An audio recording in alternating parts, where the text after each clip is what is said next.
Member for Abbotsford Mission. Thank you, Mr. Speaker. I would first like to acknowledge that I'm speaking to you from the traditional territories of the Lekwungen people, the Songhees, and Esquimalt First Nations. The flooding in the Fraser Valley has been a catastrophe of the highest order. We've all seen the pictures, watched the videos posted to social media, and continue to seek out the latest news, grim and shocking as it is.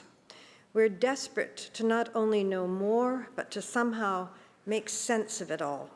However, I know now that you can never grasp the true impact of such a disaster until you stand in front of the loss and destruction it has left in its wake.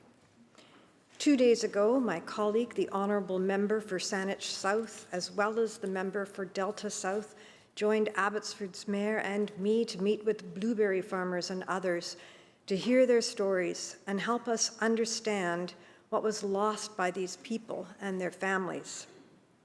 In the midst of a crisis like this, it's easy to be overwhelmed by the constant stream of information, the reports, and the numbers. But how can any of us hope to really understand what is needed after a bleak event like this until we can sit face to face with the people who have suffered the most, the people we have pledged to serve?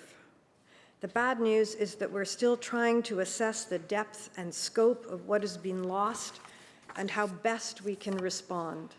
The good news is there was no sign of quitting for the people we spoke to, tired, frustrated, and anxious as they might be. The task ahead is monumental, but they are committed to rebuilding what was lost.